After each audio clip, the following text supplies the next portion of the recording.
Hello students. आज हम start करेंगे अपना डाइलेक्ट्रिक मटेरियल्स का लेक्चर 2। ठीक है, उससे पहले मैं आपको बता दूं कि लास्ट लेक्चर यानी लेक्चर 1 में मैंने आपको क्या बताया था। तो लेक्चर 1 में मैंने आपको बताया था डाइलेक्ट्रिक मटेरियल्स का इंट्रोडक्शन, कि क्या होते हैं डाइलेक्ट्रिक मटेरियल्स, किस किस टाइप्स के हो सकते हैं और क्या आपका फायदा होता है डाइलेक्ट्रिक मटेरियल को यूज करने का। ठीक है, दूसरा मैंने आपको कॉन्सेप्ट बताया था कैपेसिटर का और आपका कैपेसिटेंस का। क्यों बताया था? क्योंकि ज्यादातर जो आपके डाइलेक्ट्रिक मटेरियल्स होते हैं वो चार्ज स्टोरेज के लिए यूज किए जाते हैं, और चार्ज स्टोरेज जो डिवाइस है वो होता है कैपेसिटर। यानी कैपेसिटर में जो सबसे ज्यादा एप्लीकेशन होगी वो आपकी डाइलेक्ट्रिक मटेरियल्स की होगी। इसीलिए हम लोगों को कैपेसिटर और कैपेसिटेंस का कॉन्सेप्ट थोड़ा सा पता होना चाहिए था। तो मैंने आपको वो इंट्रोडक्शन लास्ट लेक्चर में दे दिया था। और लास्ट लेक्चर में हमने आपको एक कॉन्सेप्ट बताया था कि आपका डाइलेक्ट्रिक मटेरियल्स को यूज करके क्या होता है, डाइलेक्ट्रिक मटेरियल्स को यूज करके आपकी कैपेसिटेंस बढ़ जाता है, यानी कि कैपेसिटर की चार्ज स्टोरिंग कैपेसिटी बढ़ जाती है। तो मैंने आपसे बोला था कि ऐसा क्या होता है कि आपका चार्ज स्टोरिंग कैपेसिटी बढ़ गई, यानी कि डाइलेक्ट्रिक मटेरियल लगाने से ऐसा क्या हो गया कि आपका कैपेसिटर ज्यादा चार्ज स्टोर करने लग जाता है। तो मैंने आपको लास्ट लेक्चर में इस क्वेश्चन के साथ छोड़ा था, how the capacitance increases by using dielectrics in the capacitor. तो आज हम इसी को देखने वाले हैं। लेकिन फ्रेंड्स और सभी स्टूडेंट्स, लास्ट लेक्चर में एक छोटा सा मिस्टेक हो गया था। ठीक है, टाइपिंग मिस्टेक हो गया था लास्ट लेक्चर में, वो आप यहाँ करेक्ट कर लीजिए। उसके बाद हम आपका क्या करेंगे, लेक्चर को स्टार्ट करेंगे। तो लास्ट लेक्चर में मैंने जब आपको कैपेसिटेंस बताया था तो आपका C equal to Q upon v equal to epsilon not a upon d, जहां पर एप्सिलॉन नॉट आपका था परमिटिविटी ऑफ वैक्यूम और फ्री स्पेस। तो मैंने वहां पर लास्ट लेक्चर में स्लाइड में गलती से 10 टू द पावर -5 लिख दिया था। देखिए मैंने यहाँ लिख रखा है रेड कलर से।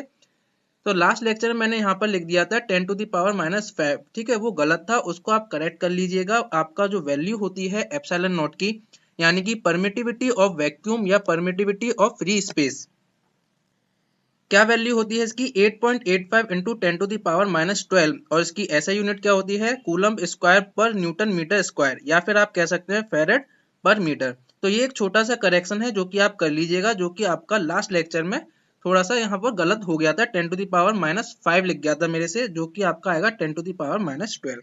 ठीक है, तो आप सभी स्टूडेंट्स ने ये आपका करेक्शन कर लिया होगा, इसको आप अपने नोट्स में सही कर लीजिएगा। तो चलिए आज का लेक्चर स्टार्ट करते हैं। हमने आपको लास्ट लेक्चर में इस क्वेश्चन पर छोड़ा था, how the capacitance increases by using dielectrics in capacitor. ठीक है, आज के लेक्चर में हम यही देखेंगे कि आपका डाइलेक्ट्रिक्स को यूज करके कैपेसिटर का चार्ज स्टोरिंग कैपेसिटी कैसे बढ़ जाता है। तो मैंने आपको लास्ट क्लास में बताया था कि एक आपका प्रोसेस है, या आप कह सकते हैं एक आपका फिनोमेना है, आपका प्रोसेस है, क्या नाम होता है उसका, पोलराइजेशन। तो ये जो प्रोसेस होता है पोलराइजेशन का, इसकी वजह से क्या होता है, कैपेसिटर का चार्ज स्टोरिंग कैपेसिटी बढ़ जाता है जब हम डाइलेक्ट्रिक्स को लगाते हैं कैपेसिटर की प्लेट्स के बीच में। अब क्वेश्चन ये आता है कि सर जी ये पोलराइजेशन क्या होता है। ठीक है, तो पोलराइजेशन क्या होता है, इसका डेफिनेशन मैंने आपको क्या करा था, लेक्चर 1 में आपको बताया था कि पोलराइजेशन का डेफिनेशन क्या है, जब मैंने आपको फंडामेंटल कॉन्सेप्ट या फंडामेंटल डेफिनेशंस आपको कुछ बताई थी, उसमें मैंने आपको पोलराइजेशन का डेफिनेशन बताया था। लेकिन आज के इस लेक्चर में मैं आपको पूरा पोलराइजेशन प्रोसेस समझाऊंगा कि पोलराइजेशन आपका डाइलेक्ट्रिक्स में कैसे होता है। तो सबसे पहले आप यहाँ इमेज देख सकते हैं कि आपको कुछ इमेज लगी हुई है यहाँ पर। ठीक है, ये क्या कह रही है इमेज, अभी हमको कुछ समझ में नहीं आ रहा है, लेकिन कुछ मिनट बाद आपको ये सारी चीजें समझ में आने लगेंगी। तो चलिए स्टार्ट करते हैं आज का लेक्चर, जिसमें हम जानेंगे एक सबसे प्यारा सा कॉन्सेप्ट जिसका नाम है पोलराइजेशन इन डाइलेक्ट्रिक्स।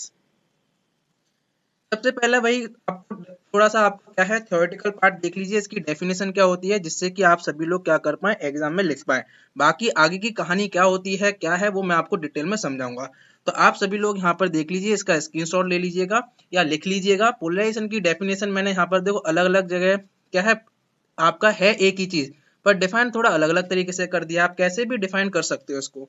पहला डेफिनेशन क्या कह रहा है, when an electric field is applied to a material with dielectrics, the positive charges are displaced opposite to the direction of the field and negative charges displaced in the direction of the field.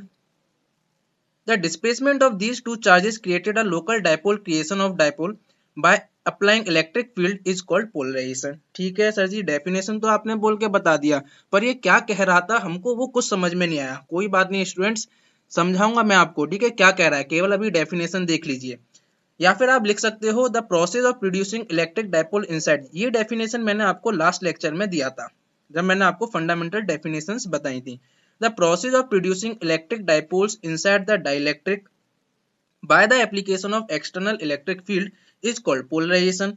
तो इतना तो student आपको समझ में आ गया होगा दोनों डेफिनेशन पढ़ के कि पोलराइजेशन एक ऐसी प्रोसेस है जिसमें क्या हो रहा है, डाइलेक्ट्रिक के अंदर जब भी हम क्या कर रहे हैं, डाइलेक्ट्रिक को किसी इलेक्ट्रिक फील्ड में रख रहे हैं तो डाइलेक्ट्रिक के अंदर क्या हो रहे हैं, आपके इलेक्ट्रिक डायपोल्स प्रोड्यूस हो रहे हैं। ठीक है, वही जो इलेक्ट्रिक डायपोल का प्रोड्यूस होने का जो प्रोसेस है जब हम डाइलेक्ट्रिक को किसी एक्सटर्नल इलेक्ट्रिक फील्ड में रखें, उसी प्रोसेस को बोल रहे हैं पोलराइजेशन। ये आपकी डेफिनेशन को पढ़ के हमें इतना समझ में आ गया।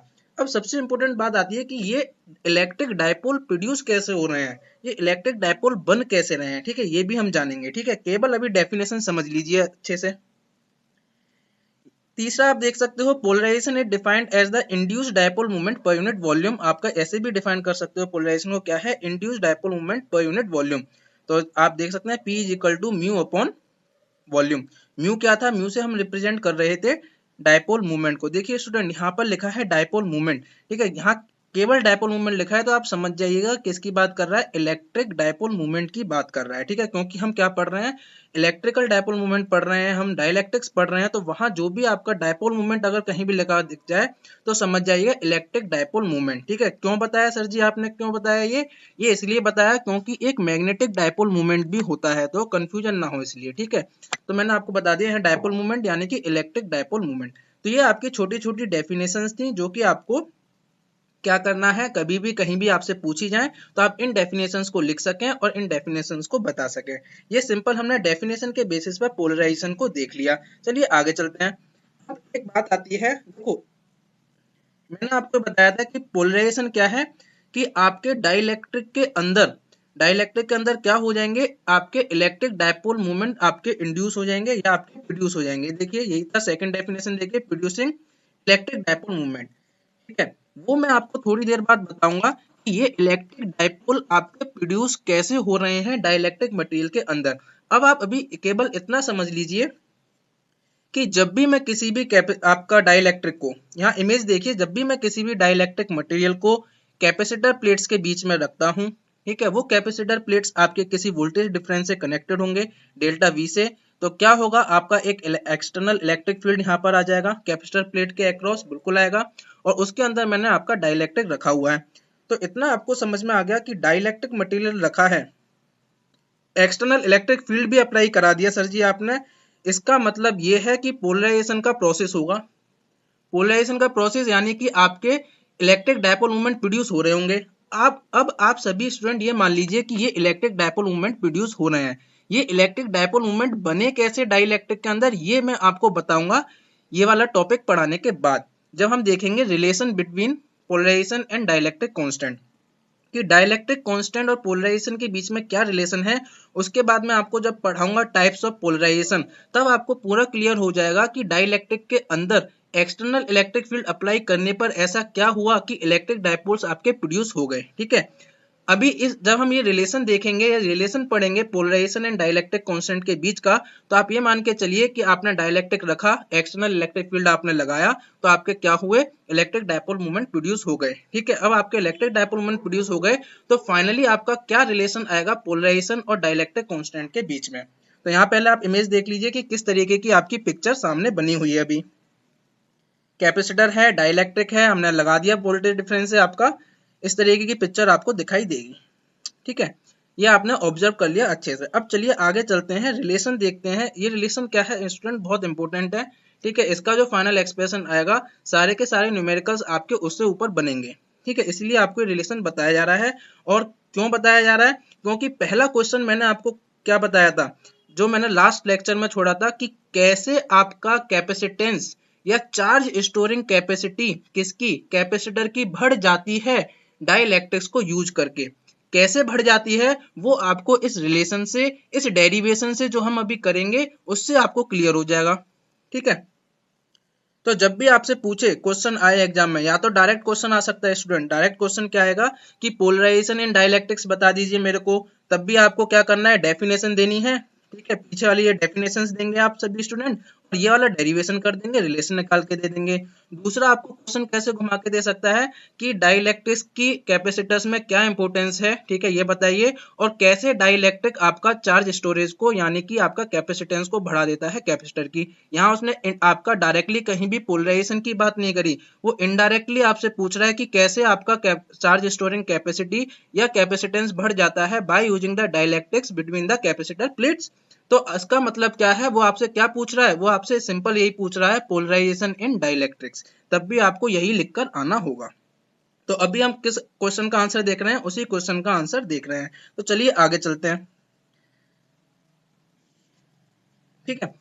तो इस तरीके का आपका प्लेट्स हैं, पहले ये देख लीजिए, एक आपकी ये प्लेट है प्लेट 1, एक आपकी प्लेट 2 है। मैंने पीछे भी आपकी इमेज लगा रखी थी इसलिए कि आपको क्लियर हो जाए, ठीक है। एक प्लेट आपकी क्या होगी, वोल्टेज, दोनों प्लेट्स आपके वोल्टेज डिफरेंस से कनेक्टेड होंगी, तो सिंपल सी बात है, एक पॉजिटिव टर्मिनल से होगी, एक आपकी नेगेटिव टर्मिनल से होगी। आपको क्या मिलेगा, एक प्लेट पर पॉजिटिव चार्ज मिल जाएगा, ये देखिए मिल गया, बिल्कुल सर जी समझ में आ गया। और दूसरी प्लेट पर आपका क्या हो जाएगा, नेगेटिव चार्ज हो जाएगा, ये भी समझ में आ गया। अब क्या है, ये प्लेट पॉजिटिव चार्ज, ये प्लेट नेगेटिव चार्ज, और ये दोनों प्लेट एक दूरी पर, क्या एक दूरी पर है, बिल्कुल है सर जी, एक दूरी पर है। क्या होगा, पॉजिटिव से नेगेटिव की तरफ एक इलेक्ट्रिक फील्ड बनेगा कि नहीं बनेगा, बिल्कुल बनेगा। तो इनिशियल जो इलेक्ट्रिक फील्ड था आपका, जब मैंने कोई भी डाइलेक्ट्रिक आपका कैपेसिटर की प्लेट्स के बीच में नहीं रखा था, तब मेरा इलेक्ट्रिक फील्ड था ई नॉट, हमने ई नॉट से रिप्रेजेंट कर दिया। बिल्कुल समझ में आ गया सर जी, बिल्कुल आ गया। अब दूसरा केस देख लेते हैं कि जब मैंने डाइलेक्ट्रिक रखा तब पिक्चर क्या दिखाएगी, तब आपकी पिक्चर ये दिखाई देगी, ठीक है। अभी बस आप केवल पिक्चर पर फोकस कीजिए, ये डाइलेक्ट्रिक के अंदर माइनस माइनस और प्लस प्लस कैसे आए, ये आपको अभी मैं बताऊंगा। चलिए देख लेते हैं इसका रिलेशन कैसे आपको निकालना है। देखिए ये मैंने यहाँ लगा दिया है कि आपका E not is equal to D upon epsilon not या सिग्मा अपॉन एप्सिलॉन नॉट कैसे आता है, ठीक है। ये आपका गॉस थ्योरम को अप्लाई करने के बाद आता है। अगर आपको ये याद हो जाता है तो आप कर लीजिएगा, नहीं तो आप डायरेक्टली लिख सकते हो कि ये जो डी है ये आपका क्या है, चार्ज पर यूनिट एरिया, या ये जो सिग्मा है ये है चार्ज पर यूनिट एरिया। इसका फॉर्मूला आप डायरेक्ट लिख सकते हो कि ये क्या होता है आपका D is equal to epsilon into E, ठीक है। तो वहां से आप क्या निकाल सकते हो, ई निकाल सकते हो। ई नॉट इक्वल टू आपका आ जाता है सिग्मा अपॉन एप्सिलॉन या फिर आपका डी अपॉन एप्सिलॉन, ठीक है, इतना समझ लीजिए। अब मैंने ये सिग्मा और डी क्यों लिखे हैं, ये मैंने इसलिए लिखे हैं क्योंकि कहीं कहीं पर आपका सिग्मा यूज होता करते हैं, कहीं कहीं पर आपका क्या है डी यूज करते हैं, तो आप कोई भी यूज कर लीजिए। और आगे चल के जब हम क्या करेंगे, इस डेरिवेशन में जाएंगे, तो ये भी क्या करेगा, सिग्मा को क्या लिख देगा, डी लिख देगा। इसलिए कंफ्यूजन ना हो, तो इसलिए मैंने स्टार्टिंग से आपका सिग्मा और डी दोनों लेकर चल रहा हूँ। बात एक ही है, चाहे आप सिग्मा लिखिए चाहे आप डी लिखिए। सिग्मा क्या है, सरफेस चार्ज डेंसिटी या आप charge per unit area. D क्या है, वो भी सरफेस चार्ज डेंसिटी या आपका चार्ज पर यूनिट एरिया।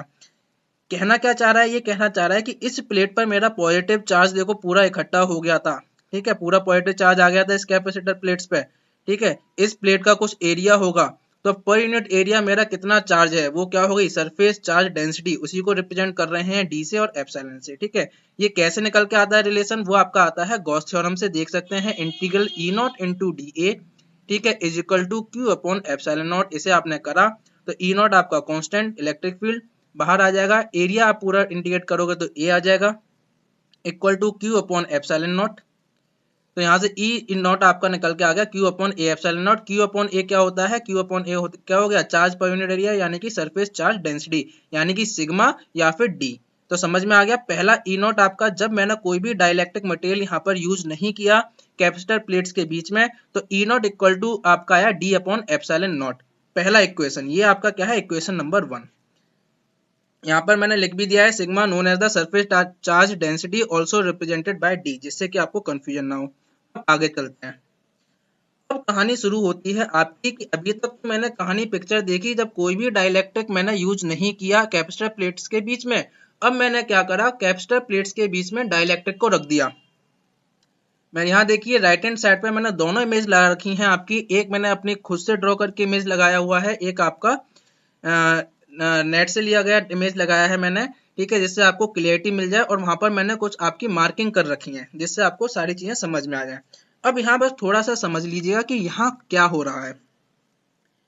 अब मैंने डाइलेक्ट्रिक मटेरियल आपका कैपेसिटर प्लेट्स के बीच में रख दिया, और अभी मैंने आपको पीछे दिखाया था जब कोई भी डाइलेक्ट्रिक नहीं था तो इन प्लेट्स के बीच में एक इलेक्ट्रिक फील्ड जा रहा था पॉजिटिव से नेगेटिव की तरफ, पॉजिटिव से नेगेटिव की तरफ आपका जा रहा था ई नॉट। आप किसी भी इमेज में देख सकते हैं, ऊपर वाली इमेज से समझना चाहे ऊपर वाली इमेज से, नीचे वाली इमेज से समझना चाहे नीचे वाली इमेज से, दोनों में मैंने आपका बना रखा है। ठीक है, तो आपका पॉजिटिव से नेगेटिव प्लेट की तरफ जा रहा था ई नॉट। अब जैसे ही आपने क्या करा, डाइलेक्ट्रिक रखा, आपके माइंड में एक बात जरूर आएगी कि सर ने बताया था कि जब भी हम डाइलेक्ट्रिक मटेरियल को किसी एक्सटर्नल इलेक्ट्रिक फील्ड में रखें तो उसके अंदर एक प्रोसेस होता है कि आपके क्या होते हैं, इलेक्ट्रिक डायपोल्स प्रोड्यूस हो जाते हैं, यानी पोलराइजेशन का आपका प्रोसेस हो जाता है। ठीक है, वो पोलराइजेशन का प्रोसेस हो गया। ठीक है, वो पोलराइजेशन का प्रोसेस हुआ और क्या हुआ, अंदर आपके देखिए इलेक्ट्रिक डायपोल्स बन गए, जो कि मैंने आपके सर्कल के अंदर माइनस प्लस। इलेक्ट्रिक डायपोल क्या था, रिकॉल कीजिए लेक्चर 1 को, जिसमें मैंने बताया था इलेक्ट्रिक डायपोल आपका क्या है। इलेक्ट्रिक डायपोल होता है एक सिस्टम जिसमें एक पॉजिटिव चार्ज होता है, एक नेगेटिव चार्ज होता है, जो कि आपके किसी पर्टिकुलर डिस्टेंस पर, किसी पर्टिकुलर दूरी पर आपके क्या होते हैं, रखे हुए होते हैं। तो यहाँ क्या हुआ, डाई इलेक्ट्रिक के अंदर आपके क्या हुए, इलेक्ट्रिक डायपोल्स बन गए। ये इलेक्ट्रिक डायपोल कैसे बने, ये डाउट आपको आ रहा होगा कि पोलराइजेशन से इलेक्ट्रिक डायपोल तो बन गए। वो मैं आपको बताऊंगा जब टाइप्स ऑफ पोलराइजेशन पढ़ेंगे कि ये इलेक्ट्रिक डायपोल्स कैसे बने आपके डाइलेक्ट्रिक के अंदर। ठीक है, अभी केवल हम क्या देख रहे हैं कि कैपेसिटेंस कैसे बढ़ रहा है इसको रखने से। वो जो क्वेश्चन नंबर 1 था उसका आंसर हम देख रहे हैं थ्रू दिस रिलेशन, तो हमें वो रिलेशन निकालना है जल्दी से। ठीक है, तो आप ये समझ लीजिए इलेक्ट्रिक डायपोल बन गए, पोलराइजेशन का प्रोसेस हो गया और आपके ये इलेक्ट्रिक डायपोल बन गए। अब क्या होगा, ये इलेक्ट्रिक डायपोल जब आपके बने, एक्सटर्नल इलेक्ट्रिक फील्ड में रखे गए, तो ये इलेक्ट्रिक डायपोल्स क्या करते हैं, अपने आप को एक्सटर्नल इलेक्ट्रिक फील्ड की तरफ क्या करते हैं, आपके अलाइन करने लग जाते हैं। सर जी मतलब क्या है, मतलब ये है, ये समझ लीजिए, ये जो पहली प्लेट है इस पे ऑलरेडी आपका पॉजिटिव चार्ज था, बिल्कुल था सर जी, पॉजिटिव चार्ज था। ये जो बी प्लेट है इस पे नेगेटिव चार्ज था, हाँ सर बिल्कुल नेगेटिव चार्ज था, क्योंकि हमने वोल्टेज डिफरेंस लगा रखा था। अब इसके अंदर यहाँ देखिए छोटे छोटे आपके इतने सारे इलेक्ट्रिक डायपोल्स बने, एक माइनस एक प्लस, एक माइनस एक प्लस।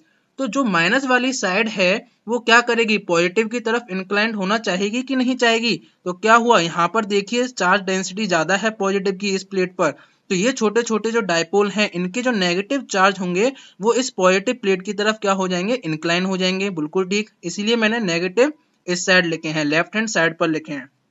नीचे वाली इमेज में भी देख सकते हैं, नेगेटिव लेफ्ट हैंड साइड में लिखे हैं इलेक्ट्रिक डायपोल में। क्यों, क्योंकि यहाँ पर पॉजिटिव चार्ज है प्लेट में, यहाँ सरफेस चार्ज डेंसिटी ज्यादा है पॉजिटिव चार्ज की। तो क्या होगा, डायपोल के अंदर जो आपके छोटे छोटे चार्ज हैं माइनस वाले, वो अपने आप को किसकी तरफ करना चाहेंगे अलाइन, आपके पॉजिटिव साइड की तरफ। तो सारे के सारे डायपोल्स ने क्या करा, अपने नेगेटिव वाले को पॉजिटिव की तरफ और पॉजिटिव वाली साइड को क्या करा, अलाइन कर दिया नेगेटिव की तरफ। क्लियर हो गया, बिल्कुल सर ये क्लियर हो गया। तो आपको क्या होगा, अलाइन होने के बाद क्या पिक्चर दिखाई देगी, ये अब देखिए आप इस इमेज में, सारे के सारे मैंने क्या कर रखे हैं, अलाइन करके रखे हुए हैं। देखिए minus plus minus plus minus plus minus plus minus plus, बिल्कुल ठीक बिल्कुल ठीक। अब यहाँ क्या होगा ये समझ लीजिए, अब यहाँ देखिए ये प्लस और ये माइनस जो अंदर अंदर वाले हैं, ठीक है, ये प्लस और ये माइनस, ये प्लस और ये वाला माइनस, देखो मैंने डॉट डॉट लाइन से एक ये आपका एरिया कवर किया है। ये क्या करेंगे, एक दूसरे को न्यूट्रलाइज कर देंगे, एक दूसरे को न्यूट्रलाइज कर देंगे। ठीक है, यानी एक दूसरे के इफेक्ट को क्या कर दिया, कैंसिल आउट कर दिया। Positive minus neutral, positive negative neutral, positive negative neutral, यानी ये न्यूट्रल हो गए। अब क्या हुआ, यहाँ देखिए इस साइड में आपका बचा, डाइलेक्ट्रिक की लेफ्ट हैंड साइड में केवल आपका बचेगा negative negative negative negative negative. बिल्कुल सही सर, समझ में आ गया। और डाइलेक्ट्रिक की पॉजिटिव साइड में आपका बचेगा पॉजिटिव, आपका राइट हैंड साइड में आपका बचेगा positive positive positive positive positive. इसका मतलब ये हुआ कि डाइलेक्ट्रिक में क्या हुआ, आपका एक साइड नेगेटिव हो गई, एक साइड पॉजिटिव हो गई, बिल्कुल हो गई। जब एक साइड पूरी की पूरी पॉजिटिव चार्ज से है, एक साइड नेगेटिव चार्ज से है, तो क्या इस डाइलेक्ट्रिक मटेरियल के अंदर एक इलेक्ट्रिक फील्ड प्रोड्यूस नहीं होगा, बिल्कुल होगा। क्यों होगा, क्योंकि ये पूरी negative side left hand side वाली, राइट हैंड साइड वाली आपकी पूरी पॉजिटिव साइड, पॉजिटिव आपकी साइड है, और ये दोनों साइड आपकी एक डिस्टेंस पर है, क्योंकि आपकी कुछ ना कुछ थिकनेस होगी, कुछ ना कुछ विड्थ होगी आपकी डाइलेक्ट्रिक मटेरियल की, यानी कि इलेक्ट्रिक फील्ड प्रोड्यूस होगा। और उस इलेक्ट्रिक फील्ड की डायरेक्शन क्या होगी, सबको पता है इलेक्ट्रिक फील्ड की डायरेक्शन होती है पॉजिटिव से नेगेटिव की तरफ, यानी कि आपकी राइट हैंड साइड से लेके लेफ्ट हैंड साइड की तरफ। देखिए पूरी इमेज पहले समझ लीजिए, एक बार आपने पूरा डायग्राम समझ लिया तो आप डेरिवेशन अपने आप कर लेंगे। ठीक है, कोई दिक्कत ही नहीं आएगी। ऊपर वाला इनिशियल इलेक्ट्रिक फील्ड जा रहा था E not, left to right, dielectric लगाने से आपका एक इलेक्ट्रिक फील्ड और बना ईपी। ईपी क्यों लिखा है, क्योंकि पोलराइजेशन होने की वजह से ये आपका इलेक्ट्रिक फील्ड प्रोड्यूस हुआ है, इसीलिए हमने लिखा है ईपी या ई डैश।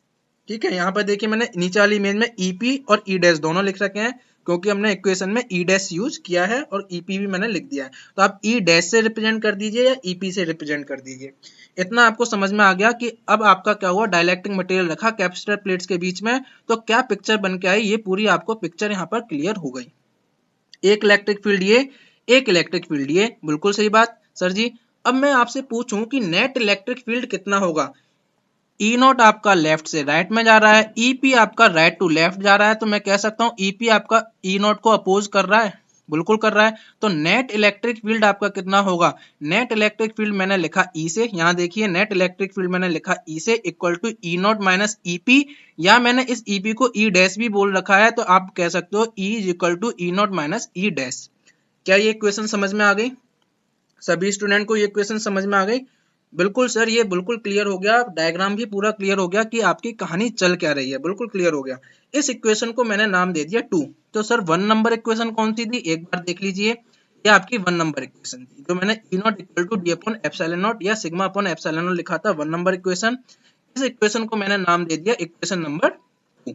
ठीक है, अब ये ई आया ई नॉट माइनस ई डैश। ठीक है, यहाँ देखिए अगर सिग्मा पी, क्योंकि जैसे आपका इसकी सरफेस चार्ज डेंसिटी थी आपकी कैपेसिटर प्लेट्स की, तो डाइलेक्ट्रिक मटेरियल की साइड्स में भी तो एक साइड में नेगेटिव चार्ज की डेंसिटी ज्यादा हो गई, एक साइड में आपकी पॉजिटिव चार्ज डेंसिटी ज्यादा हो गई, तो वहां पर भी तो कुछ आपकी डेंसिटीज आएंगी डाइलेक्ट्रिक मटेरियल्स में, सरफेस चार्ज डेंसिटीज बिल्कुल आएंगी। उनको हमने किससे रिप्रेजेंट कर दिया, सिग्मा पी से या फिर आपका डी पी से।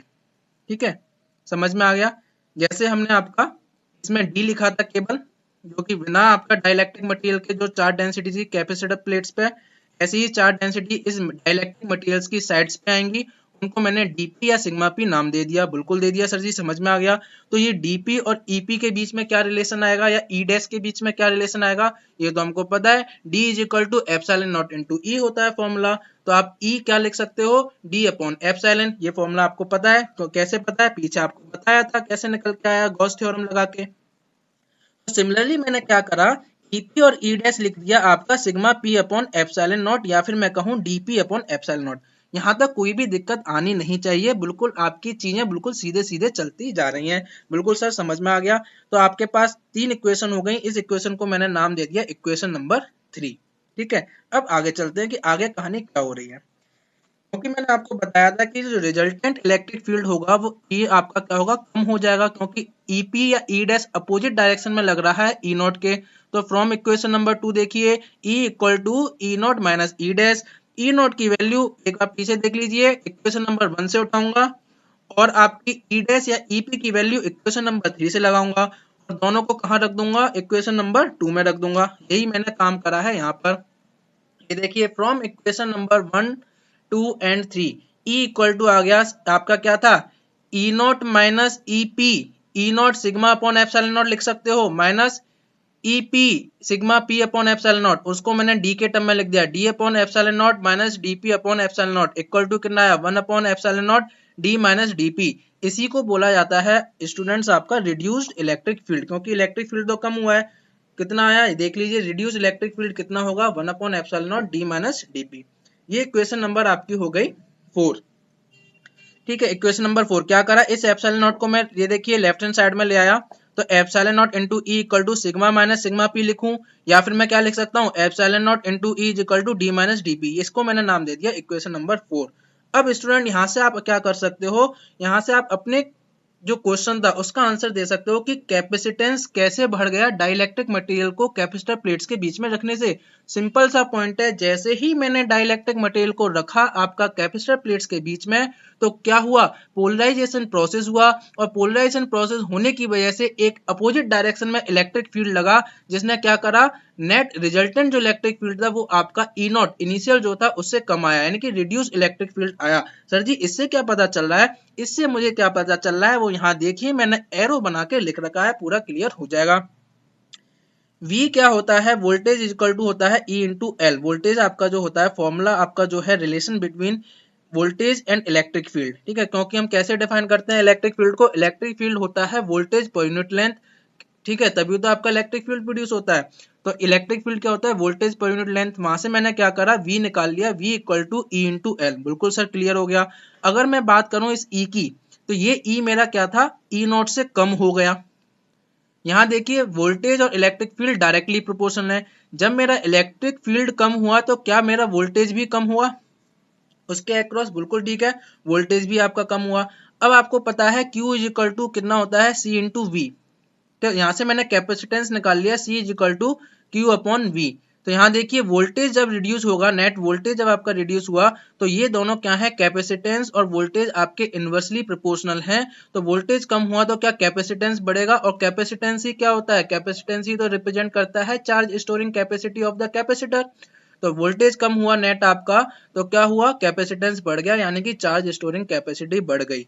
तो आप यहाँ से क्या आपने निकाल दिया, आपने कर दिया कि आपने ये प्रूव कर दिया कि आपका कैसे डाइलेक्ट्रिक मटेरियल को रखकर कैपेसिटेंस या चार्ज स्टोरिंग कैपेसिटी बढ़ जाती है। और कितनी बढ़ जाती है ये भी मैंने आपको बताया था, जितना डाइलेक्ट्रिक कांस्टेंट दे रखा होता है। लेक्चर 1 में लास्ट में मैंने आपको पूरा बताया था कैसे आपका बढ़ता है और कितना बढ़ जाता है। तो कितना बढ़ जाएगा, epsilon r times, epsilon are क्या था, रिलेटिव परमिटिविटी, या फिर आप कहें डाइलेक्ट्रिक कांस्टेंट। यानी डाइलेक्ट्रिक मटेरियल का जितना डाइलेक्ट्रिक कांस्टेंट है उतने टाइम्स मेरी चार्ज स्टोरिंग कैपेसिटी क्या होगी, बढ़ जाएगी।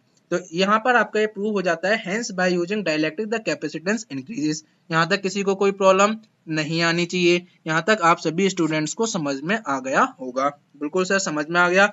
लेकिन लेकिन लेकिन अभी हमारा जो रिलेशन चल रहा था आपका, ठीक है, वो हमारा अभी कंप्लीट नहीं हुआ है। हम इस डेरिवेशन को अभी आगे लेकर चलते हैं। ठीक है, यहाँ से हमारा एक पार्ट हो गया, अभी हमें रिलेशन निकालना है। तो चलिए आगे चलते हैं, रिलेशन को निकाल लेते हैं। वही मैंने बताया आपको, देखिए यहाँ देख लीजिए, magnitude of polarisation P is equal to dipole movement per unit volume बताया था आपको डेफिनेशन में। और डायपोल मूवमेंट क्या होता है, चार्ज किसी दूरी पर रखे हुए तो डायपोल मूवमेंट क्या हो गया, चार्ज मल्टीप्लाई बाय डिस्टेंस। बिल्कुल ठीक, induce charge multiply by distance. तो P इज इक्वल टू क्या आ गया आपका, यहाँ पर दोनों इक्वेशन से induce charge per unit area, यही क्या होता था, चार्ज पर यूनिट एरिया। अरे हाँ सर, ये तो पढ़ा हुआ लग रहा है, charge per unit area surface charge density D sigma P या फिर आपका dP। क्योंकि पोलराइजेशन की वजह से जो आया उसको सिग्मा पी से, और बिना पोलराइजेशन के जो था वो केवल सिग्मा या डी था आपका। तो पी को क्या लिख दिया हमने, आपका डीपी लिख दिया। तो वही इसने क्या करा है जो मैं आपको पहले बता रहा था, कि सिग्मा पी को और सिग्मा को क्या कर देगा, डी में चेंज कर देगा। इसीलिए मैं आपको डी स्टार्टिंग से लेते हुए चल रहा था। तो इसने क्या करा, इसी इक्वेशन में क्या करा, डी से रिप्लेस कर दिया। एप्सिलॉन नॉट इनटू ई, देखिए equation number 4, epsilon not into E sigma minus sigma P, ये था। सिग्मा को किससे चेंज कर दिया इसने, डी से। कर दिया कि नहीं कर दिया, बिल्कुल कर दिया। और जो डीपी होगा आपका, यहाँ पर डीपी आएगा, भाई डीपी क्या है, पोलराइजेशन है या नहीं, बिल्कुल ठीक। यहाँ देखिए polarisation equal to sigma p के बराबर आ रहा है, बिल्कुल आ रहा है। तो उसको किससे रिप्रेजेंट कर दिया, आपका पी से। तो पी क्या है, पोलराइजेशन, ये आपका डी आपका डाइलेक्ट्रिक मटेरियल के साथ जो आया, और ये आपका एप्सिलॉन नॉट इनटू ई हो गया। तो यहाँ से रिलेशन निकल के आया, P is equal to, p क्या है, polarisation equal to d minus e into epsilon not. ठीक है, आगे चलते हैं। इक्वेशन को एक बार दोबारा देख लीजिए, इक्वेशन नंबर 5 को, P equal to d minus e into epsilon not. ठीक है, ये रिलेशन निकल के आया हमारा पोलराइजेशन का। फ्री स्पेस, फ्री स्पेस का मतलब यह है कि अगर मेरा कोई भी डाइलेक्ट्रिक मटेरियल नहीं यूज कर रहा मैं, ठीक है, कोई भी डाइलेक्ट्रिक मटेरियल यूज नहीं कर रहा कैपेसिटर के बीच में, तो क्या होगा स्टूडेंट बताइए, क्या पोलराइजेशन का प्रोसेस होगा। जब मैं डाइलेक्ट्रिक मटेरियल यूज ही नहीं कर रहा तो पोलराइजेशन कहां से आ गया, नहीं आएगा। तो इस इक्वेशन में देखिए, इक्वेशन नंबर 5 में जब मैं केवल फ्री स्पेस की बात कर रहा हूं तो उसमें पोलराइजेशन का कोई काम होगा, नहीं होगा। जब मैं फ्री स्पेस की बात करूंगा तो ये P क्या हो गया, जीरो हो जाएगा। हाँ सर जीरो हो गया। तो D की वैल्यू क्या निकल के आई, E इंटू एप्सिलॉन नॉट। हाँ, D equal to E into epsilon not निकल आया। लेकिन जब मैंने डाइलेक्ट्रिक मीडियम रख दिया, तो यही डी किस में बदल जाएगा आपका, ये देखिए डी इज इक्वल टू आ जाएगा आपका epsilon not into epsilon are into E. कैसे आया, डी का फॉर्मूला क्या बताया था मैंने आपको, एप्सिलॉन इंटू ई। अब डाइलेक्ट्रिक मटेरियल के लिए मुझे डी निकालना है, तो क्या होगा, d of dielectric material equal to epsilon of dielectric material into आपका ई। होगा कि नहीं होगा, बिल्कुल होगा। एप्सिलॉन ऑफ डाइलेक्ट्रिक मटेरियल कैसे निकालोगे, सर जी आपको पता होगा, या आपने बताया था हमको कि आपने डाइलेक्ट्रिक कांस्टेंट का नाम बताया था, बिल्कुल बताया था। एप्सिलॉन आर बताया था, हाँ याद है, लास्ट लेक्चर में बताया था। एप्सिलॉन आर इक्वल टू क्या था, epsilon of dielectric upon epsilon not था। तो क्या इस रिलेशन से आप एप्सिलॉन ऑफ डाइलेक्ट्रिक निकाल पाएंगे, बिल्कुल निकाल पाएंगे। कितना आ गया, epsilon of dielectric equal to epsilon are into epsilon not, यानी कि relative permittivity into epsilon not, या आप कह सकते हो dielectric constant into epsilon not. तो वही यहाँ रख दिया। D इज इक्वल टू क्या हुआ, epsilon of dielectric multiply by E, और एप्सिलॉन ऑफ डाइलेक्ट्रिक क्या आ गया, epsilon not into epsilon r. पूरा क्लियर हो गया, पूरा क्लियर हो गया सर जी, पूरा क्लियर हो गया। अब क्या होगा, जो इक्वेशन पीछे आई थी वहां पे D हमने और इसकी वैल्यू रख दी, D की जो इक्वेशन पीछे आई थी, ये देखिए इक्वेशन नंबर 5, D की वैल्यू रख दी डाइलेक्ट्रिक वाले की। E इज इक्वल टू जो पोलराइजेशन निकल के आया, E into epsilon not into epsilon r minus E into epsilon not. यहाँ से क्या कॉमन आ गया बच्चों, यहाँ से कॉमन आ गया E इंटू एप्सिलॉन नॉट।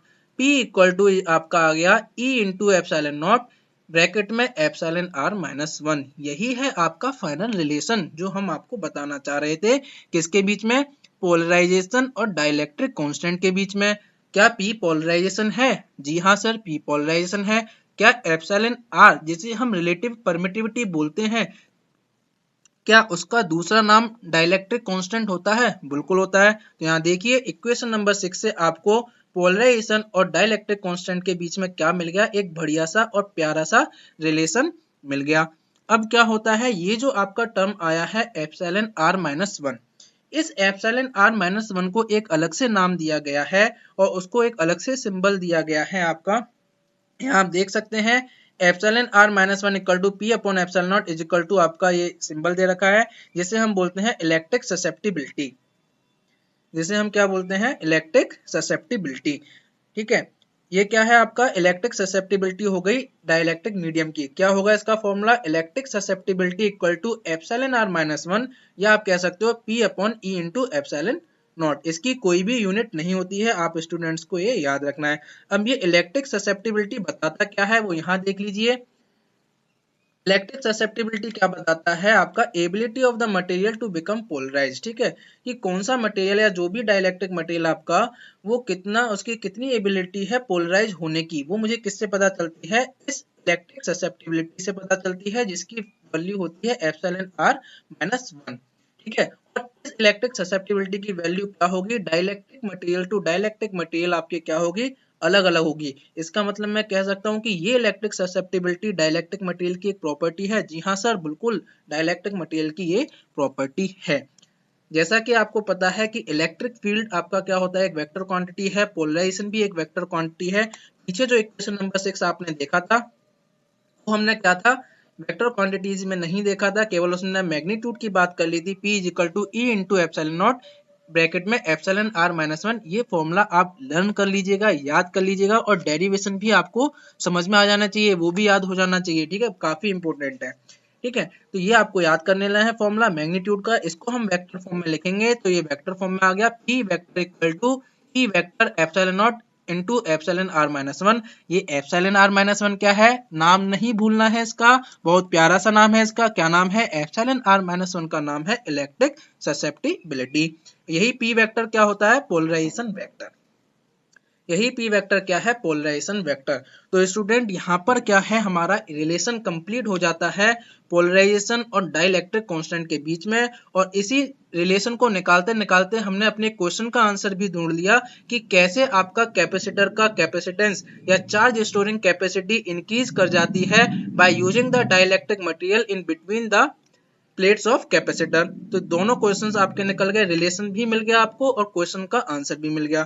तो यहाँ पर हमारा रिलेशन कंप्लीट हो जाता है, और यहाँ पर हमारा ये भी कंप्लीट हो जाता है कि पोलराइजेशन इन डाइलेक्ट्रिक्स क्या है। तो क्वेश्चन कैसे भी आपके सामने फ्रेम होकर आए, या डायरेक्टली पूछे पोलराइजेशन इन डाइलेक्ट्रिक्स, या आपका इनडायरेक्टली पूछे कि कैसे चार्ज स्टोरिंग कैपेसिटी बढ़ रही है, आपको यही डेरिवेशन और यही डेफिनेशंस लिखकर आना है। ठीक है, अब हम आगे एक और टॉपिक की बात करते हैं। कौन सा टॉपिक, मैंने आपको बोला था कि पोलराइजेशन में क्या है, पोलराइजेशन में मैंने बताया था कि इलेक्ट्रिक डायपोल क्या होते हैं। जब भी हम आपका डाइलेक्ट्रिक मटेरियल को किसी एक्सटर्नल इलेक्ट्रिक फील्ड में रखते हैं तो इलेक्ट्रिक डायपोल्स प्रोड्यूस हो जाते हैं। मैंने ये बोल के पूरा रिलेशन करा दिया था, लेकिन माइंड में एक क्वेश्चन तो आया होगा जरूर कि ये इलेक्ट्रिक डायपोल्स प्रोड्यूस कैसे हो गए, ये इलेक्ट्रिक डायपोल्स बन कैसे गए, है ना। तो उसी को हम देखेंगे अभी तुरंत देखेंगे जब हम पढ़ेंगे टाइप्स ऑफ पोलराइजेशन। ठीक है, बात कर लेते हैं टाइप्स ऑफ पोलराइजेशन की, जो कि हमारा जवाब देगा क्वेश्चन नंबर 2 का। क्वेश्चन नंबर 2 क्या था कि कैसे ये इलेक्ट्रिक डायपोल जो है आपके बन जा रहे हैं, प्रोड्यूस हो जा रहे हैं डाइलेक्ट्रिक मटेरियल के अंदर, जब डाइलेक्ट्रिक मटेरियल को एक एक्सटर्नल इलेक्ट्रिक फील्ड के अंदर रखा जाता है। तो वो हमें किससे पता चलेगा? Types of polarisation. तो चलिए सभी स्टूडेंट्स हम अब पढ़ लेते हैं टाइप्स ऑफ पोलराइजेशन को। क्या होते हैं टाइप्स ऑफ पोलराइजेशन, कितने प्रकार के होते हैं, अलग अलग उनके बारे में जान लेते हैं। ज्यादा डेप्थ में हमें नहीं जाना है, उनके नेम और क्या होते हैं वो, उसका एक आइडिया केवल आपको देना है। ठीक है, ज्यादा डेप्थ में मतलब ये था कि उनके डेरिवेशन में, उनके मैथमेटिकल एक्सप्रेशन में कैसे आया वो हम नहीं डिस्कस करेंगे, केवल उनका क्या करेंगे, कॉन्सेप्ट देखेंगे, आइडिया देखेंगे कि अलग अलग टाइप के पोलराइजेशन क्या होते हैं। तो देख लीजिए क्या है dielectric polarisation is the displacement of charge particle. वही पोलराइजेशन की डेफिनेशन यहाँ लिख दिया है। With the applied electric field, the displacement of electric charges result in the formation of, ठीक है, जो डिस्प्लेसमेंट होगा इलेक्ट्रिक चार्जेस का, उसकी वजह से क्या होंगे, इलेक्ट्रिक डायपोल मूवमेंट बनते हैं एटम्स में, आयंस में, मॉलिक्यूल्स में। ठीक है, इन्हीं के बेसिस पर आपके क्या हुए, चार टाइप के पोलराइजेशन आपके बताए गए हैं। क्या है उनके चार टाइप्स के नाम? Electronic polarization, ionic polarization, orientation polarization and space charge polarization. इन सभी पोलराइजेशन का थोड़ा थोड़ा आइडिया हम ले लेते हैं। चलिए सबसे पहले बात कर लेते हैं इलेक्ट्रॉनिक पोलराइजेशन की। यहाँ क्या लिखा हुआ है वो आप सभी स्टूडेंट पढ़ के बाद में समझ लीजिएगा, लेकिन अभी मैं जो बोल रहा हूँ वो समझ लीजिए। यहाँ आप सभी स्टूडेंट देखिए, ये जो मैंने इमेज लगा रखा है ये सभी स्टूडेंट देखिए। जैसा कि आप सभी स्टूडेंट को पता होगा कि हमारे हर मटेरियल के अंदर आपके होते हैं एटम्स। ठीक है, एटम्स होते हैं, सबसे आपके लेवल पे जाते हैं माइक्रोस्कोपिक लेवल पे, तो आपको एटम्स दिखाई देते हैं। जरा एटम का एक बार स्ट्रक्चर याद कीजिए सभी स्टूडेंट। जी सर, बिल्कुल माइंड में इमेज बन रहा है कि एटम के अंदर क्या होता है, एक न्यूक्लियस होता है, उसमें प्रोटॉन न्यूट्रॉन होते हैं। ठीक है, न्यूक्लियस पॉजिटिव चार्ज होता है और उस न्यूक्लियस के चारों ओर ऑर्बिट्स में क्या करते हैं, इलेक्ट्रॉन इधर उधर भाग रहे होते हैं, इलेक्ट्रॉन इधर उधर घूम रहे होते हैं। तो ये देखिए आपकी जो पहला पार्ट दिखाया गया है बीच में पॉजिटिव चार्ज का न्यूक्लियस, उसके चारों आपके क्या है, इलेक्ट्रॉन। मैंने आपको ये पहले भी बताया था कि इलेक्ट्रॉन जब आपके घूम रहे हैं, कहीं इलेक्ट्रॉन की आपकी ज्यादा मात्रा में होंगे, कहीं कम होंगे, तो क्या है, इलेक्ट्रॉन क्लाउड्स बनते हैं। क्या बनते हैं? इलेक्ट्रॉन क्लाउड्स बन जाते हैं। ठीक है, तो ये क्या होगा, इसके चारों ओर जो इलेक्ट्रॉन क्लाउड होगा आपका, वो क्या होगा, आपका बिखरा हुआ होगा। ठीक है, इनिशियली मतलब जब कोई भी हमने इलेक्ट्रिक फील्ड अप्लाई नहीं किया। ठीक है, तो क्या होगा, ये इधर उधर बिखरा हुआ होगा, ये इमेज आपको दिखाई देगी। अब क्या हुआ, इलेक्ट्रिक फील्ड अप्लाई कर दिया। इलेक्ट्रिक फील्ड जरा याद कीजिए, वोल्टेज पर यूनिट लेंथ, यानी कि किसी पर्टिकुलर दूरी पर हमने क्या कर रखा है, एक आपकी वोल्टेज आपकी लगा रखी है, उनके आपके क्या है लेंथ पर, वोल्टेज पर यूनिट लेंथ की हम बात कर रहे हैं। कैपेसिटर प्लेट याद करिए, एक आपकी पॉजिटिव प्लेट थी, एक आपकी नेगेटिव प्लेट थी, एक पर्टिकुलर दूरी पर थी। इलेक्ट्रिक फील्ड लगा दिया, इलेक्ट्रिक फील्ड आपका आ गया, बिल्कुल आ गया। तो इलेक्ट्रिक फील्ड का डायरेक्शन क्या होता है, पॉजिटिव टू नेगेटिव, बिल्कुल होता है कि नहीं होता, बिल्कुल होता है। तो क्या होगा, क्योंकि यहाँ पर मोबाइल चार्जेस कौन से हैं, क्या ये पॉजिटिव चार्ज उठ के अपनी जगह से जाएगा? नहीं, न्यूक्लियस में पॉजिटिव चार्ज कहाँ उठ के जाएगा, मूव तो आपके इलेक्ट्रॉन कर रहे हैं ना एटम्स में। जी हाँ, इलेक्ट्रॉन्स मूव कर रहे हैं। यानी कि जब मैंने इलेक्ट्रिक फील्ड लगाया, ठीक है, जब मैंने इलेक्ट्रिक फील्ड लगाया, यहाँ डायरेक्शन देख लीजिए, इसने जो इलेक्ट्रिक फील्ड लगाया है वो राइट से लेफ्ट की तरफ लगाया है, राइट से लेफ्ट। इसका मतलब क्या है, राइट हैंड साइड वाली पॉजिटिव होगी और लेफ्ट हैंड साइड वाली नेगेटिव होगी, क्योंकि इलेक्ट्रिक फील्ड का डायरेक्शन देखिए राइट से लेफ्ट। तो ये सारे के सारे आपके जो नेगेटिव चार्ज जो आपके इधर उधर घूम रहे थे, इधर उधर भटक रहे थे आपके न्यूक्लियस के चारों ओर, वो क्या करेंगे, पॉजिटिव साइड की तरफ जाने की कोशिश करेंगे कि नहीं करेंगे, बिल्कुल करेंगे। और वही हुआ। तो इलेक्ट्रिक फील्ड अप्लाई करने से क्या हो रहा है इनसाइड द डाइलेक्ट्रिक मटेरियल, वो अब आपको यहाँ से क्लियर हो जाएगा। तो ये देखिए, पॉजिटिव चार्ज आपका अपनी जगह था, लेकिन क्या हुआ, ये जो नेगेटिव चार्ज थे ये अपने आप को शिफ्ट कर बैठे इधर इधर भागने लगे, किस तरफ जाने लगे, पॉजिटिव साइड की तरफ। ठीक है, यहाँ पर आ गए, ये देखिए। तो यहाँ क्या होगा, इस राइट हैंड साइड पे इन नेगेटिव चार्ज की क्वांटिटी ज्यादा हो जाएगी, इलेक्ट्रॉन क्लाउड ज्यादा हो जाएगा। तो मैंने क्या करा, एक नेट नेगेटिव चार्ज आपका बना दिया। ये देखिए, पॉजिटिव चार्ज अपनी जगह पर था, एक नेट नेगेटिव चार्ज आपका यहाँ पर राइट हैंड साइड पर आ गया, minus Q, positive charge plus Q, दोनों के बीच में कुछ ना कुछ दूरी, पर्टिकुलर डिस्टेंस डी, बन गया ना इलेक्ट्रिक डायपोल। यही तो इलेक्ट्रिक डायपोल होता है। जी सर, यही इलेक्ट्रिक डायपोल होता है। ये तो हमको समझ में आ गया, बिल्कुल, बहुत बढ़िया। समझ में आना भी चाहिए, समझ में आना भी चाहिए। तो अब आपको यहाँ से समझ में आ गया होगा कि जब मैंने डाइलेक्ट्रिक मटेरियल को इलेक्ट्रिक फील्ड यानी कि कैपेसिटर प्लेट के बीच में लगा था, तो पोलराइजेशन प्रोसेस जो हो रहा था यानी कि इलेक्ट्रिक डायपोल कैसे बन रहे थे, वो इलेक्ट्रिक डायपोल आपके ऐसे ही बन रहे थे बच्चों, ऐसे ही बन रहे थे। यहाँ से क्लियर हो गया होगा आप सभी को। अब जैसे ही मैंने इलेक्ट्रिक फील्ड हटा दिया तो क्या होगा, दोबारा से इलेक्ट्रॉन आपके अपनी जगह पर आ जाएंगे और मटेरियल आपका सेम पहले की तरह हो जाएगा, एटम अपना पहले की तरह हो जाएगा। क्या समझ में आ गया सभी स्टूडेंट को इलेक्ट्रॉनिक पोलराइजेशन? यही क्या है आपका इलेक्ट्रॉनिक, क्योंकि इलेक्ट्रॉन आपके शिफ्ट कर गए इसीलिए नाम क्या पड़ा, इलेक्ट्रॉनिक पोलराइजेशन। जो कहानी मैंने आपको बताई वो यहाँ लिखी हुई है, आप यहाँ पर पढ़ सकते हैं, ठीक है।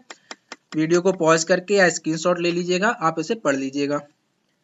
इंड्यूस डायपोल मूवमेंट, जो यहाँ पर इंड्यूस हुआ डायपोल मूवमेंट आपका म्यू एम, एम बोल दीजिए, या डायपोल मूवमेंट को हम आपका म्यू से रिप्रेजेंट कर देते हैं, वो किसके प्रोपोर्शनल होगा, इलेक्ट्रिक फील्ड जो अप्लाई किया है। और जब ये प्रोपोर्शनलिटी साइन हटाऊंगा तो अल्फा ई आएगा, ठीक है। यही अल्फा ई क्या है, इलेक्ट्रॉनिक पोलराइजेशन है आपका। म्यू ई आपका डायपोल मूवमेंट हो गया, ये आपका पोलराइजेबिलिटी हो गया, इलेक्ट्रॉनिक पोलराइजेबिलिटी। अल्फा क्या था, पोलराइजेबिलिटी था कि नहीं, वही है अल्फा, इलेक्ट्रॉनिक पोलराइजेशन या आपका इलेक्ट्रॉनिक पोलराइजेबिलिटी। ये आपका इसका एक्सप्रेशन आ गया। कुछ बातें कर लेते हैं और इलेक्ट्रॉनिक पोलराइजेशन की, ठीक है। अल्फा ई क्या है, इलेक्ट्रॉनिक पोलराइजेबिलिटी है। Dipole movement per unit volume is called the, ठीक है। डायपोल मूवमेंट आपका क्या था, ये था। पर यूनिट वॉल्यूम कर दूंगा तो क्या हो जाएगा, इलेक्ट्रॉनिक पोलराइजेशन हो जाएगा। क्यों हो जाएगा, क्योंकि डेफिनेशन में हमने पढ़ा था अभी पोलराइजेशन की, कि dipole movement per unit volume is the polarisation, ठीक है। पर यूनिट वॉल्यूम की बात कर रहे हैं तो उसे पोलराइजेशन बोल दे दिया। पूरी वॉल्यूम देख रहे हैं तो पोलराइजेबिलिटी हो गया, ठीक है। फर्क कुछ नहीं है, ठीक है। कैसे आप देख रहे हो उसी का फर्क है, पर यूनिट वॉल्यूम या पूरे वॉल्यूम में, ठीक है। अब देख लीजिए क्या क्या होता है। It increases with increase the volume of atom, जैसे जैसे एटम की वॉल्यूम बढ़ेगी आपका इलेक्ट्रॉनिक पोलराइजेशन बढ़ेगा। ज्यादातर किस में देखा जाता है इलेक्ट्रॉनिक पोलराइजेशन, मोनोटॉमिक गैसेस में, जैसे helium, neon, argon, krypton, xenon etcetera. It is independent of temperature, temperature के क्या है, इंडिपेंडेंट रहता है, कोई फर्क नहीं पड़ता है। It occurs only at optical frequencies पर आपका होता है इलेक्ट्रॉनिक पोलराइजेशन, 10⁻15 हर्ट्ज। और वेरी आपका फास्ट प्रोसेस है, ठीक है। टाइम कितना लगता है इसको होने में, आपके इलेक्ट्रिक डायपोल में बहुत कम टाइम लगता है, 10⁻⁻15 सेकेंड टू 10⁻⁻16 सेकेंड। ये कुछ और एक्स्ट्रा इन्फॉर्मेशन थी इलेक्ट्रॉनिक पोलराइजेशन से जुड़ी हुई। कभी कभी क्या होता है, न्यूमेरिकल पूछ लिया जाता है स्टूडेंट, ठीक है। डायरेक्ट न्यूमेरिकल पूछ लिया जाता है इलेक्ट्रॉनिक पोलराइजेशन के ऊपर।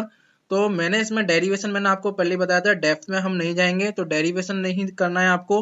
मैंने यहाँ एक इमेज लगाया हुआ है, केवल इसमें आपको क्या रखना है, ये एक्सप्रेशन याद रखिएगा जो फाइनल एक्सप्रेशन आया है आपका, ठीक है। अब alpha E equal to epsilon r minus 1 into epsilon not upon n. यही अल्फा ई क्या था, electronic polarisability. Per unit volume कर दूंगा तो इलेक्ट्रॉनिक पोलराइजेशन। तो क्या होता है, एग्जाम में न्यूमेरिकल पूछ लेता है तो आप सिंपल क्या करिएगा, ये एक्सप्रेशन यूज करके इलेक्ट्रॉनिक पोलराइजेबिलिटी को या इलेक्ट्रॉनिक पोलराइजेशन को आप क्या कर सकते हो, फाइंड आउट कर सकते हो, ठीक है। ये बाकी चीजें कैसे आई, alpha E equal to 4 pi epsilon not into are cube, ठीक है। इतनी डेप्थ में आपको नहीं जानना है, केवल क्या करना है, ये एक्सप्रेशन आप याद रखिएगा, ठीक है। ये एक्सप्रेशन आप क्या करिएगा, याद रखिएगा। इसलिए मैंने हाफ इमेज लगाया, यहाँ पर देख सकते हैं। अगर सिंपल कभी कभी आपसे अल्फा ई की वैल्यू पूछता है तो आप 4 pi epsilon not into are cube से अल्फा ई की भी वैल्यू निकाल सकते हैं, ठीक है। तो ये एक्सप्रेशन आप सभी स्टूडेंट याद रखिएगा, अगर बाई चांस कभी क्वेश्चन में न्यूमेरिकल पूछ लेता है तो आप उसको यूज कर पाए, ठीक है। यहाँ पर आप सभी स्टूडेंट को इलेक्ट्रॉनिक पोलराइजेशन अच्छे से क्लियर हो गया होगा। अब बात कर लेते हैं आयनिक पोलराइजेशन की। जैसा कि नाम से पता चल रहा है, आयनिक पोलराइजेशन यानी कि किसमें होगा, जो आयनिक सॉलिड्स होंगे। आयनिक सॉलिड्स कौन से होंगे, जिनमें आयनिक बॉन्ड बनेगा। आयनिक बॉन्ड किसमें बनता है, जहां एक पॉजिटिव चार्ज एक नेगेटिव चार्ज क्या कर देते हैं, इलेक्ट्रॉन को ट्रांसफर कर देते हैं, अदला बदली कर देते हैं, तो आयनिक बॉन्ड बन जाता है। वही सॉलिड क्या बनते हैं, फाइनली आयनिक सॉलिड बनते हैं, जैसे कि NaCl, KBr, LiBr, ये सारे क्या है, आयनिक सॉलिड हैं। इन टाइप के जो आपके सॉलिड्स हैं उनमें जो मुझे पोलराइजेशन देखने को मिलता है, वो स्टूडेंट मुझे देखने को मिलता है आयनिक पोलराइजेशन। इसकी भी डेरिवेशन में नहीं जाना है, यहाँ पर इमेज मैंने लगा रखा है। स्प्रिंग मास सिस्टम को यूज करके उसके हम क्या करते हैं, मान के क्या करते हैं, इसका डेरिवेशन निकालते हैं, ठीक है।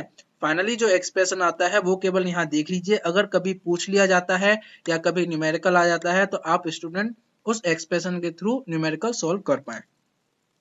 केवल आपको एक आइडिया देना है आयनिक पोलराइजेशन क्या होता है, इतना याद रखिए क्या होता है। जो आयनिक सॉलिड्स में होता है आपका वो आयनिक पोलराइजेशन है। ठीक है, देख लीजिए definition. When an electric field is applied to an ionic solid the positive and negative ions displace to their respective polarities, ठीक है, creating an electric dipole, this is called ionic polarisation. ये definition याद रखना है, यही लिख कर आना है। और ये एक्सप्रेशन है आपका फाइनली जो डेरिवेशन करने के बाद आता है आयनिक पोलराइजेबिलिटी का। अल्फा आई से रिप्रेजेंट किया है, पर यूनिट वॉल्यूम निकाल दूंगा तो आपका क्या हो जाएगा, आयनिक पोलराइजेशन हो जाएगा। ये भी क्लियर हो गया होगा।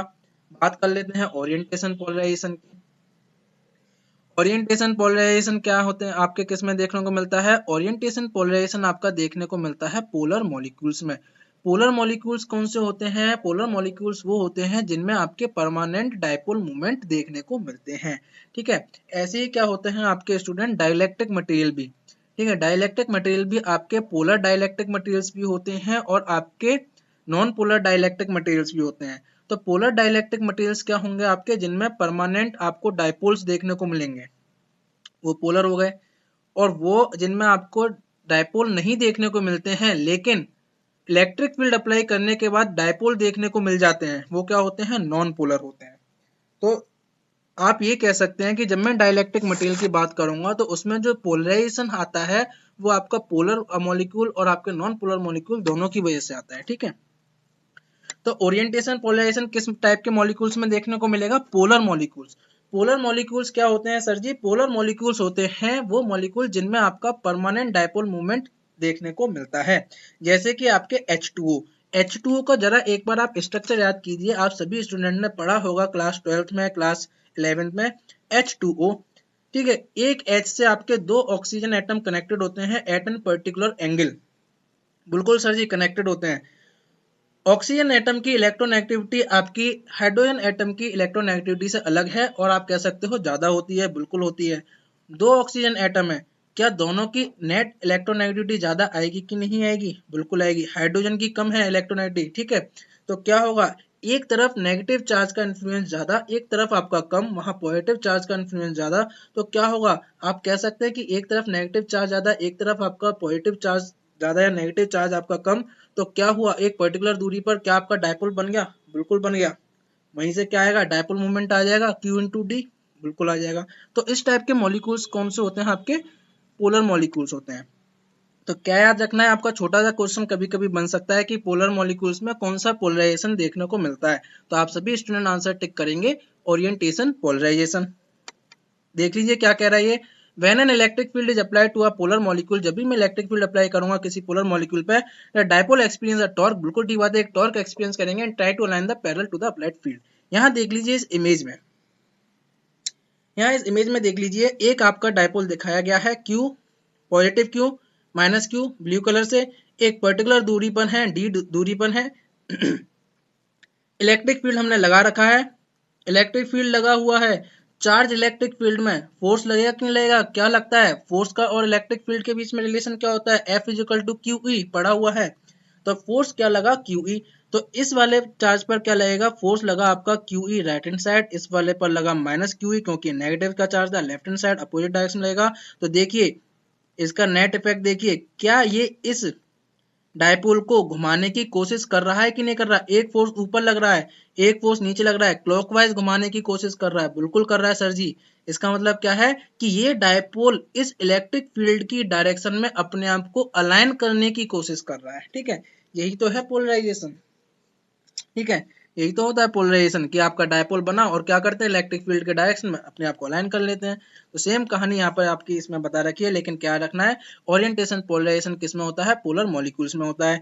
दूसरी बात देख लीजिए इसमें, जो मैंने अभी आपको बताया, consider a polar molecule subject to an electric field, the alignment of the electric dipole with the electric field is similar to the alignment of the magnetic dipole with the applied magnetic field. ये क्या कह रहा है कि same जैसा आपका magnetic field में magnetic dipole align होते हैं, उसी तरीके से ये इलेक्ट्रिक डायपोल पोलर मॉलिक्यूल्स में क्या होता है, इलेक्ट्रिक फील्ड की डायरेक्शन में अलाइन हो जाता है। सर ये मैग्नेटिक मैग्नेटिक क्या आ गया, ये भी मैं आपको बताऊंगा जब आपको मैग्नेटिक मटेरियल्स पढ़ाऊंगा, तब आपको ये भी क्लियर हो जाएगा कि मैग्नेटिक डायपोल्स क्या होते हैं और वो कैसे अलाइन हो रहे हैं। ठीक है, तो इसीलिए क्या है, कि जब मैं इसका एक्सप्रेशन निकालता हूं, क्योंकि हमने क्या कर दिया, एनालॉजी बना दी, एक हमने रिलेशन देखा कि सेम वैसे ही हो रहा है यहाँ पर जैसा आपका मैग्नेटिक डायपोल्स के साथ होता है।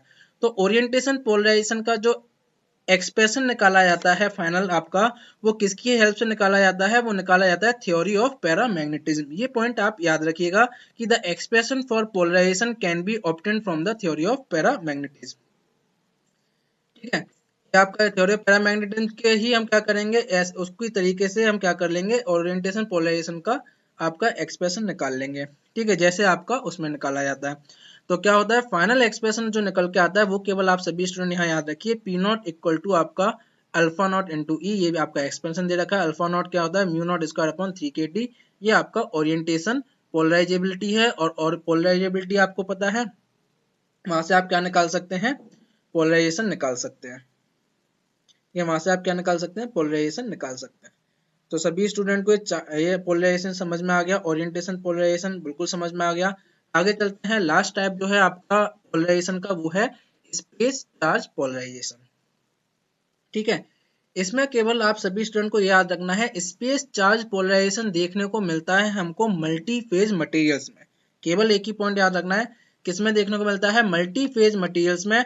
अब सर ये मल्टी फेज मटेरियल्स क्या होते हैं, नया नाम आ गया, जल्दी से बता दीजिए। तो आप नीचे देख लीजिए, एरो के लिखा हुआ है, मल्टी फेज मटेरियल्स वो मटेरियल्स होते हैं जिनमें आपकी लेटेस्ट वैकेंसीज पाई जाती हैं।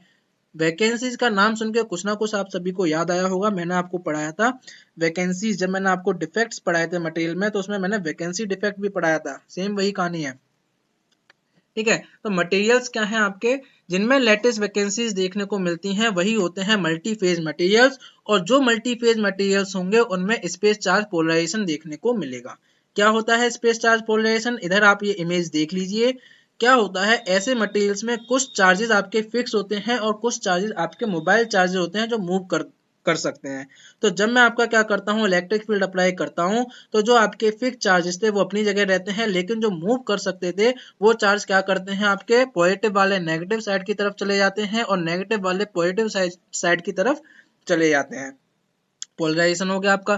तो क्या हुआ, यही आपका क्या है, स्पेस चार्ज पोलराइजेशन है। केवल आपको आइडिया लेना है, कॉन्सेप्ट लेना है, ज्यादा डेप्थ में नहीं जाना है। ठीक है, तो यहाँ देख लीजिए क्या लिखा हुआ है, the space charge polarization can be defined as the redistribution of charges due to the applied electric field. क्या हुआ, यहाँ पर चार्जेस रीडिस्ट्रीब्यूट हुए कि नहीं हुए, बिल्कुल हुए सर जी। तो वही कह रहा है, the redistribution of charges due to the applied electric field and the charges accumulate on the surface of the electrode. ये जो दो इलेक्ट्रोड लगे थे इनके सरफेस पे एक्यूमुलेट हो जाते हैं।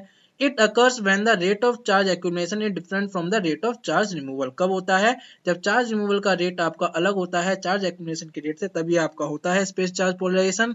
और यहाँ देखिए क्या लिखा हुआ है, last important point, space charge polarization is not significant in most of the dielectric materials. ज्यादातर डाइलेक्ट्रिक मटेरियल्स में ये इतना सिग्निफिकेंट नहीं होता है, तो इसे हम कम ही कंसिडर करते हैं।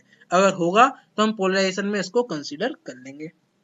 यहाँ पर स्टूडेंट आपके जो 4 टाइप के पोलराइजेशन थे वो उन कंप्लीट हो जाते हैं। यहाँ तक सभी स्टूडेंट को मैं उम्मीद करता हूँ सभी स्टूडेंट को यहाँ तक समझ में आया होगा। क्या रिलेशन देखा था हमने, कैसे चार्ज बढ़ जाता है, किस किस टाइप के आपके पोलराइजेशन है, कैसे चार्ज आपका डायपोल इंड्यूस हो जा रहा है, ये सारी बातें आप सभी स्टूडेंट को यहाँ तक क्लियर हो गई होंगी। अब बात कर लेते हैं एक न्यूमेरिकल की बात कर लेते हैं, जिससे कि आपको आइडिया लग जाए कि अगर एग्जाम में न्यूमेरिकल आया तो किस तरीके से आपको सॉल्व करना है। ठीक है, तो यहाँ देखिए क्या बोल रहा है न्यूमेरिकल में, given a parallel plate capacitor, यहाँ प्लेट की स्पेलिंग थोड़ी मिस्टेक हो गई है, ठीक है, सही कर लेना, एक ए हटा देना पहला वाला। ठीक है, तो given a parallel plate capacitor, उसका एरिया दे रखा है सेंटीमीटर स्क्वायर में, field with a dielectric of relative permittivity. Relative permittivity का नाम सुनते कुछ याद आया, हाँ सर याद आया, epsilon R equal to epsilon of dielectric या epsilon of medium upon epsilon not. यही एप्सिलॉन आर क्या था, डाइलेक्ट्रिक कांस्टेंट होता है कि नहीं होता, बिल्कुल होता है। यानी कि आपको यहाँ रिलेटिव परमिटिविटी दे दिया, कहीं कहीं क्वेश्चन में यहाँ रिलेटिव परमिटिविटी की जगह आपको हो सकता है दे रखा हो डाइलेक्ट्रिक का डाइलेक्ट्रिक कांस्टेंट। तो कंफ्यूज नहीं होना है, दोनों एक ही बात है, रिलेटिव परमिटिविटी भी और डाइलेक्ट्रिक कांस्टेंट भी। ठीक है, चलो बहुत बढ़िया बात।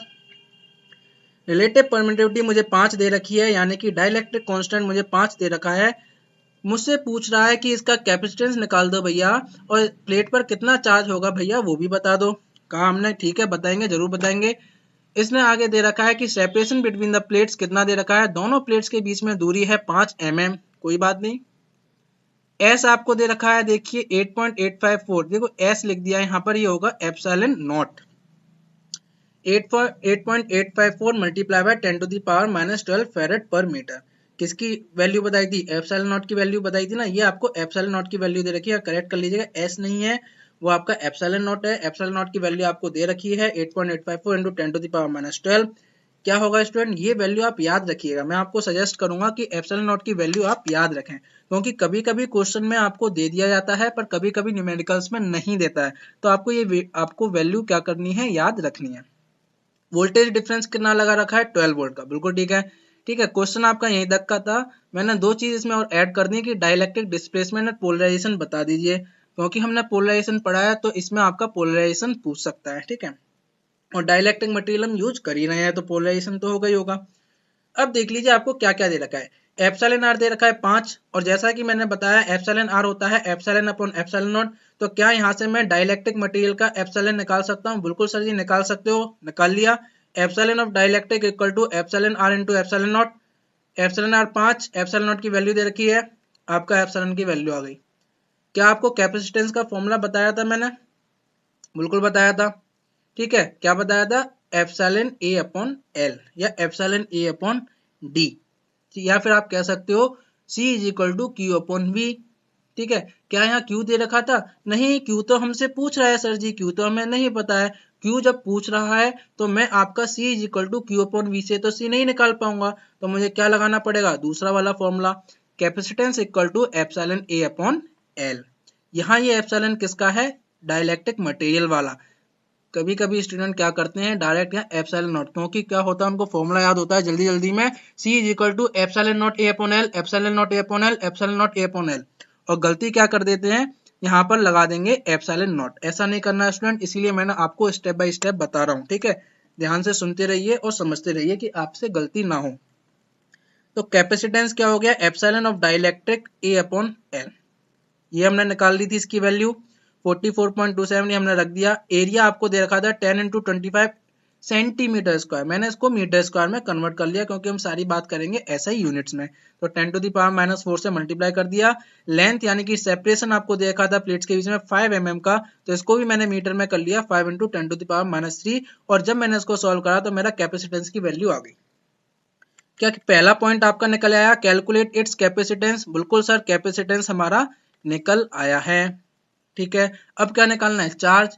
क्या दूसरा फॉर्मूला मैंने अभी आपको बताया था, C is equal to Q upon V, C पता है, V पता है, वोल्टेज डिफरेंस आपका 12 का, तो क्या क्यू निकाल पाओगे, बिल्कुल निकाल पाएंगे, लगा दिया वही फॉर्मूला। क्योंकि दूसरे नंबर पे क्या पूछ रहा है, चार्ज पूछ रहा है, C is equal to Q upon V, Q is equal to C into we.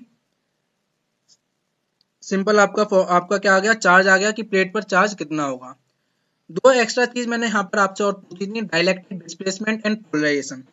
Dielectric displacement student आपका क्या है, डी को ही बोलते हैं, जो हमने आपको सिग्मा पी और डी बताए थे ना पोलराइजेशन का, जब हम रिलेशन देख रहे थे, तो वही आपका क्या है, डाइलेक्ट्रिक डिस्प्लेसमेंट से भी बोल देते हैं उसको, और वो डी ही है। और डी का फॉर्मूला क्या बताया था, एप्सिलॉन इनटू ई, एप्सिलॉन इनटू ई।